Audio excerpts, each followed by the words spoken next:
Hello everyone, welcome back to my channel. It's been ages since I posted anything, and I'm terribly sorry for that. I've been very busy with work and other matters.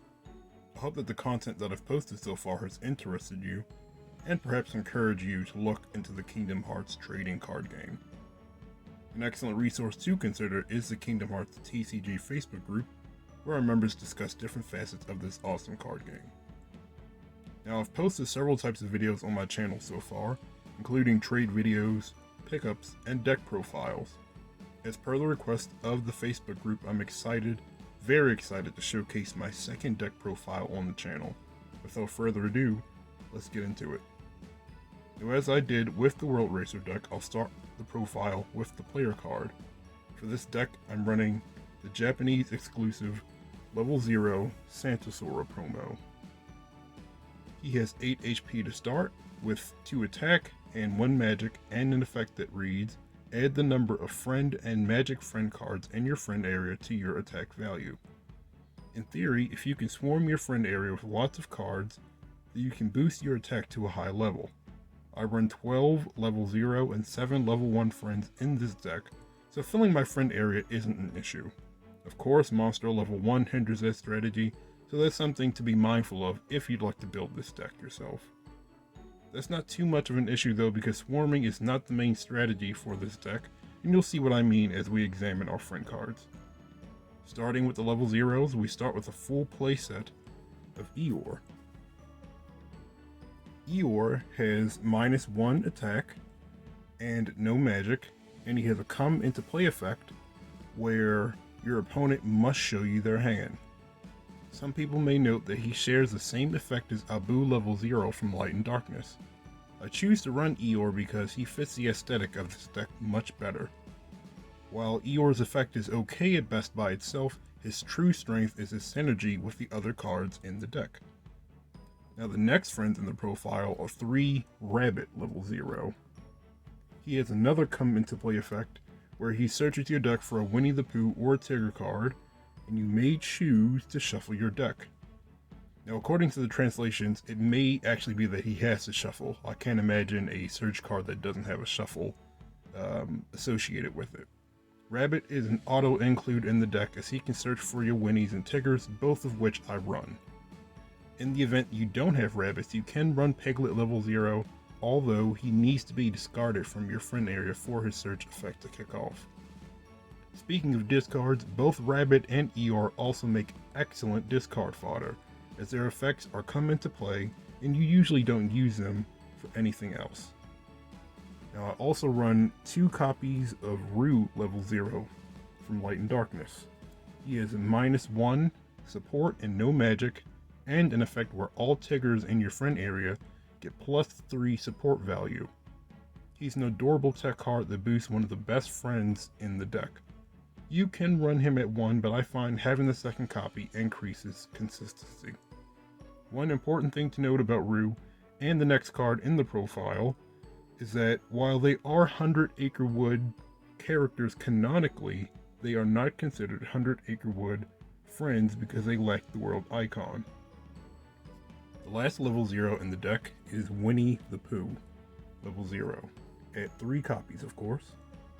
He has +0 support and no magic, and an effect that reads, when this card participates in the challenge ends immediately and the result is a tie. While the stats on this and the previous cards are minimal, perhaps even negative in most cases, this deck actually fares okay in challenges, which is the main win condition I built around. Winnie is a great include for the deck because he's easily searchable by your rabbits and protects you during challenges. If your opponent has committed several resources to the challenge, you can use Winnie to end it and conserve your HP, while your opponents essentially use materials for no gain. Moving into the level 1s, I run 2 Kanga and Rue level 1 from Endless Darkness. They have +2 support and no magic, which is a common theme with 100 Acre Wood cards.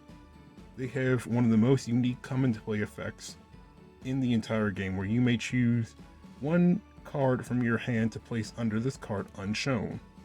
During your action phase, you may choose to discard this card to bring the hidden card back to your hand.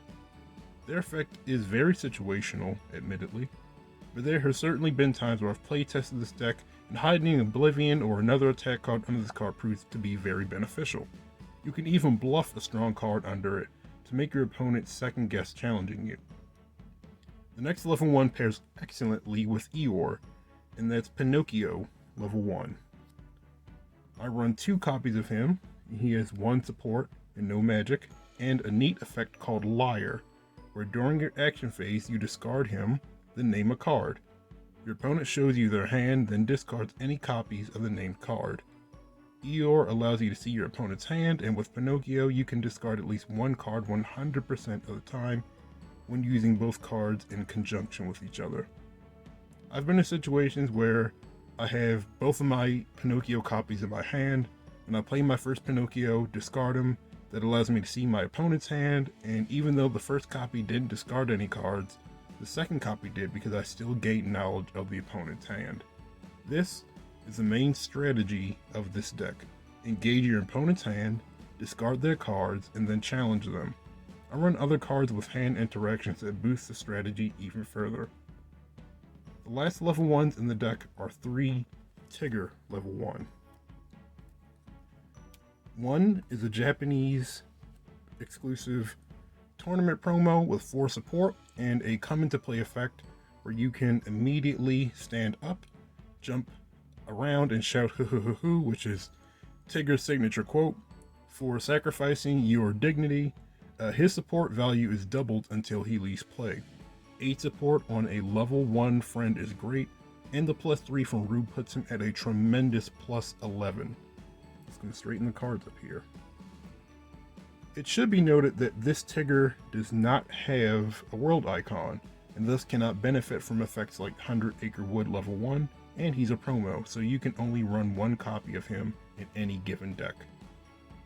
The other Tiggers are from Endless Darkness, have 4 support, and come into play effects where you look at your opponent's hand, choose a friend or magic friend, that can be played immediately, and your opponent must play it.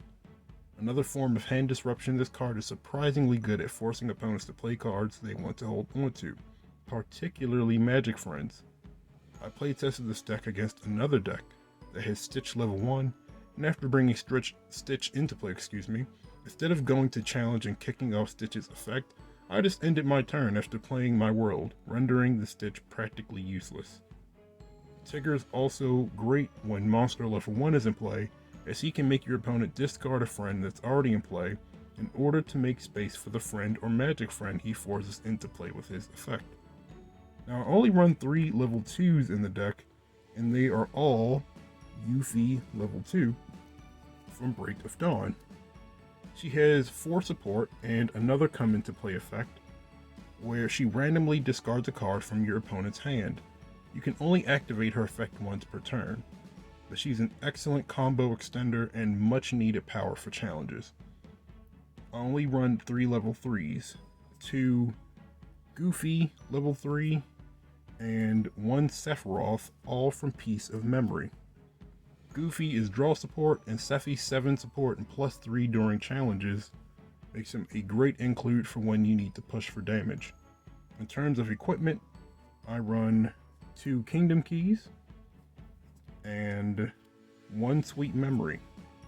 Kingdom Keys give +1 support, but when you win a challenge while it's equipped, you subtract your player card level from your opponent's player card level as additional damage.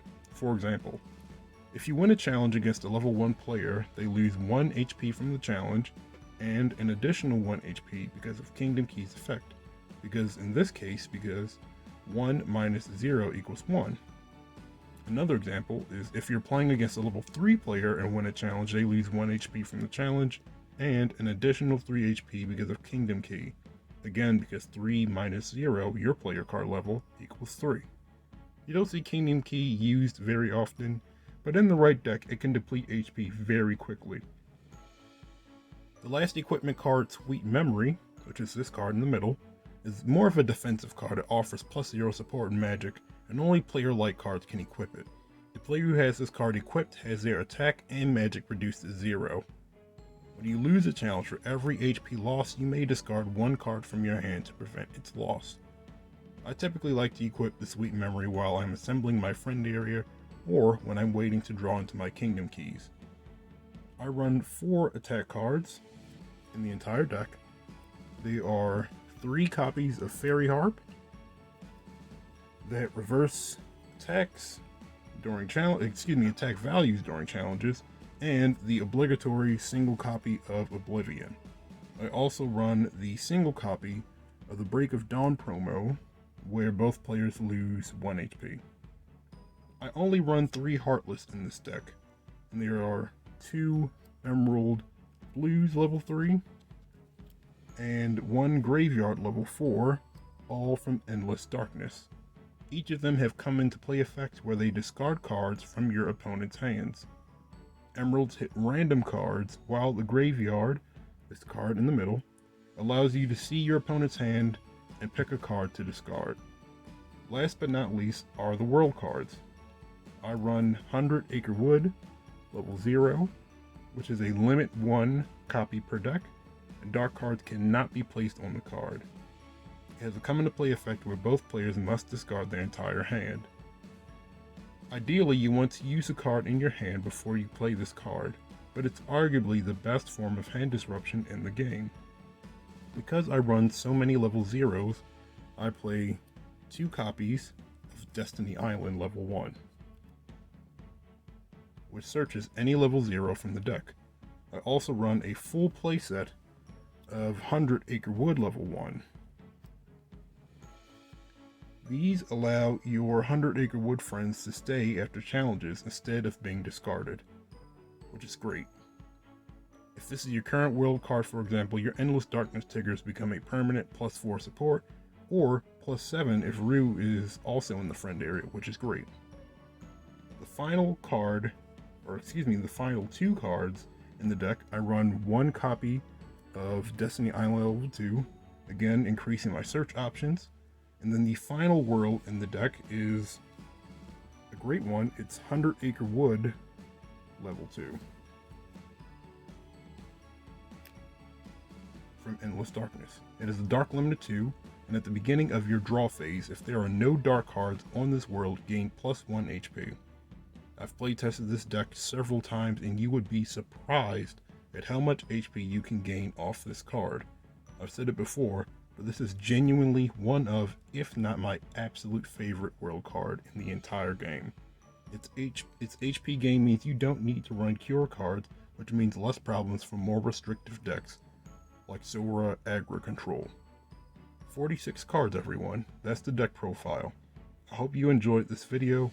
Please feel free to like the video, comment on what you like about the deck, or what deck you may want to see next, and or subscribe for more videos related to the Kingdom Hearts trading card game. Thank you so much for your support.